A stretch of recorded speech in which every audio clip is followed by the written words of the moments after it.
Competitive programming কি একমাত্র উপায় টপ কোম্পানিগুলোতে যাওয়ার জন্য, নাকি আসলে কোনো একটা পার্টিকুলার জায়গাতে স্কিল ডেভেলপমেন্ট করেও হয়তো বা সামনের দিকে আগানো পসিবল? কম্পিটিটিভ প্রোগ্রামিং আমার কাছে মনে হয় টু সাম এক্সটেন্ট প্র্যাকটিস করা উচিত। তারপরে যে কোনো একটা রিয়েল সফটওয়্যার ডেভেলপমেন্টের জিনিস শিখে সেটা দিয়ে সফটওয়্যার ডেভেলপমেন্ট করতে থাকা দরকার।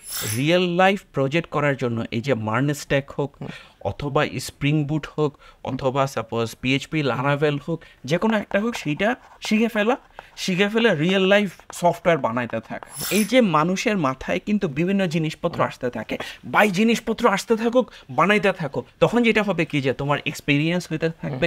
তুমি তোমার সিভিতে লিখবা এই স্টার্ট আপ, যে একটা ফ্রেশ গ্র্যাজুয়েট সে যখন বাইর হবে ইউনিভার্সিটি থেকে, সে তখন অলরেডি যাতে মিনিমাম 2 থেকে 3 বছর এক্সপিরিয়েন্স পার্সন হয়।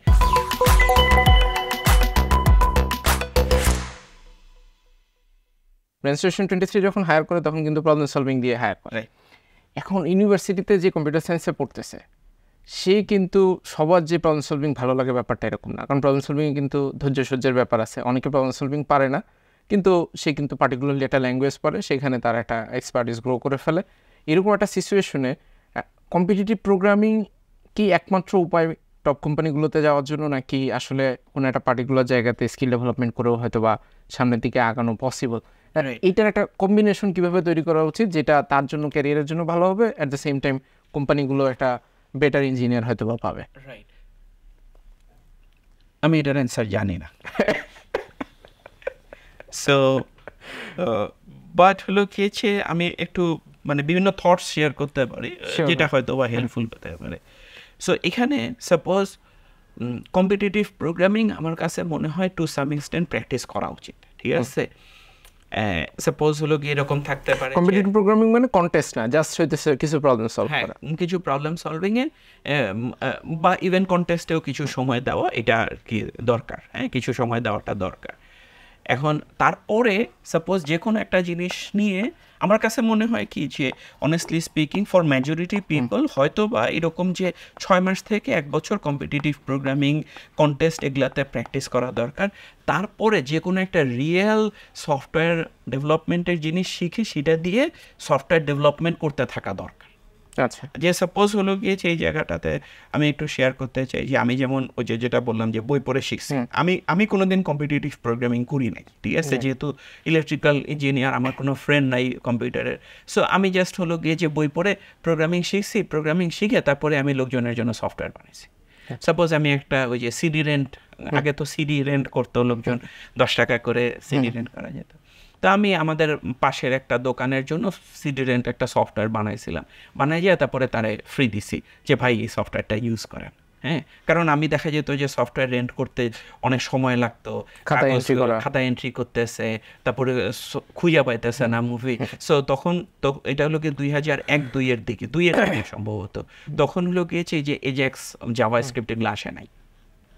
সো আমি যেটা করছিলাম সেটা হলো গিয়েছে আইফ্রেমের মধ্যে এক একটার মধ্যে এক একটা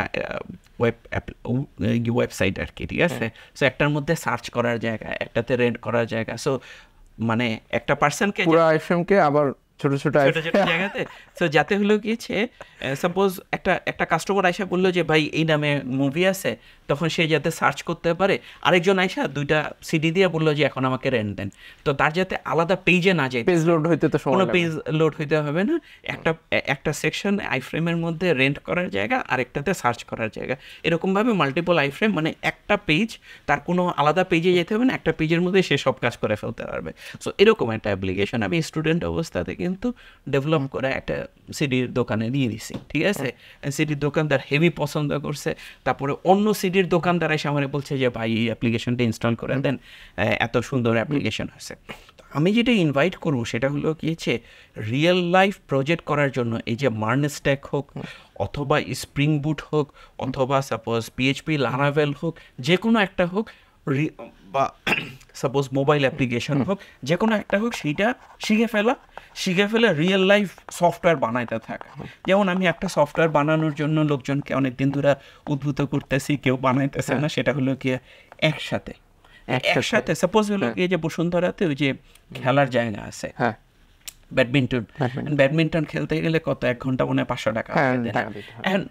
সাপোজ হলো গিয়ে তোমার খেলতে ইচ্ছা করতেছে, আরেকজনের খেলতে ইচ্ছা করতেছে, তো তাহলে একটা জায়গাতে থাকুক, আমি যাই বলি যে আমার শনিবার খেলতে যেতে ইচ্ছা করতেছে, আরেকজন বললো যে আমার শনিবার খেলতে যেতে ইচ্ছা করতেছে, একসাথে খেলতে যাই। ঠিক আছে, সাপোজ হলো এই যে তোমার অফিসে, সাপোজ আমাদের অফিস মহাখালীতে মিরপুরে, তো উত্তরা থেকে লোকজন আসে, একসাথে অফিসে আসি, তো একটা ওয়েবসাইটে থাকুক সেখানে যে, তো এখন এই যে মানুষের মাথায় কিন্তু বিভিন্ন জিনিসপত্র আসতে থাকে, বাই জিনিসপত্র আসতে থাকুক, বানাইতে থাকো, একটা নাম দিয়ে দাও, একটা স্টার্ট আপের নাম দিয়ে দাও, ইনভেস্টমেন্ট রেজ করার দরকার নাই, ঠিক আছে, টাকা রেজ করার দরকার নাই, জাস্ট একটা নাম দিয়ে দাও, একটা স্টার্ট আপ বানায় ফেলো, জিনিস লঞ্চ করে ফেলো, চালাইতে থাকো, ফ্রেন্ডদের মধ্যে ইয়ে করতে থাকো। তখন যেটা হবে কি যে তোমার এক্সপিরিয়েন্স হইতে থাকবে, তুমি তোমার সিভিতে লিখবা এই স্টার্ট আপ, কেউ যায় কিন্তু গভর্নমেন্টের রেজিস্ট্রেশন ডেটাবেসে যা চেক করবে না কি এটা রেজিস্টার্ড আছে কিনা, কেউ কিন্তু যা দেখবে না যে এটা কত টাকা রেজ করছে, রেজ করার দরকার নাই। যখন আমি কন্টিনিউয়াসলি, মানে আমি আমার রিয়েল লাইফ থেকে দেখছি, আমি যখন কন্টিনিউয়াসলি এরকম সফটওয়্যার ডেভেলপ করতে থাকছি, আমি যখন গ্র্যাজুয়েশন করছি তখন আমার অলরেডি 6 বছর এক্সপিরিয়েন্স, ঠিক আছে। সো আমি এই কারণে একটা টার্ম আর কি খুব প্রমোট করার চেষ্টা করতেছি, সেটা হলো গিয়েছে এক্সপিরিয়েন্স ফ্রেশার।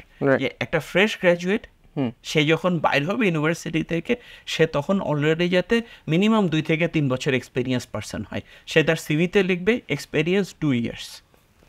তো তখন যেটা হবে কি যে আমার ক্লায়েন্ট তো সবসময় চায় কি যে ভাই আমাকে 3 বছর এক্সপিরিয়েন্স পিপল দাও, কাস্টমার সবসময় চায় যে 10 বছর এক্সপিরিয়েন্স পার্সন, কাস্টমার সবসময় বলেছে চ্যাটজিপিটির উপরে 10 বছর এক্সপিরিয়েন্স পার্সন দাও, ঠিক আছে।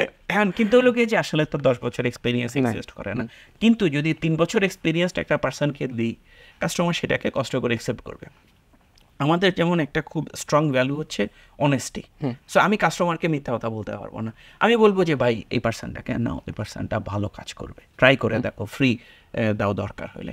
সো এই যে আমরা যে ইনভেস্ট করতেছি, কিন্তু কেউ যদি ইউনিভার্সিটি থেকে বা এই যে প্রোগ্রামিং হিরোতে কেউ সাপোজ হয়তো বা শিখতেছে, সে হয়তো বা ক্যারিয়ার ট্র্যাক চেঞ্জ করতেছে, সাপোজ কেউ হয়তো বা 10 বছর এক্সপিরিয়েন্স, সাপোজ কেউ হয়তো বা অ্যাকাউন্টিংয়ে পড়ছে 10 বছর এক্সপিরিয়েন্স, ক্যারিয়ার ট্র্যাক চেঞ্জ করে এখন প্রোগ্রামিংয়ে আসতেছে, ভালো কথা, সে প্রোগ্রামিং হিরো করে তারপরে একটা স্টার্ট আপ করে জিনিসপত্র বানাইতে থাকুক, সফটওয়্যার বানাইতে থাকুক, লঞ্চ করতে থাকুক সফটওয়্যার। তো তখন যেটা হবে কি যে সে দেখাবে কি যে ভাই আমি এখানে আছি, তো তখন সিভি দেখে একজন বলবে যে তুমি এই কোম্পানিতে আসো মাত্র 3 মাস হয়েছে, তুমি কেন অ্যাপ্লাই করতেছো? ভাই এক্সপিরিয়েন্সের পাশে লেখা দাও own company, own startup, কিন্তু তোমার তো এক্সপিরিয়েন্স আছে, ঠিক আছে। সো আমি ওটাকে বলবো যে মানে do not wait for anything, just make it, ঠিক আছে, জাস্ট মেক ইট।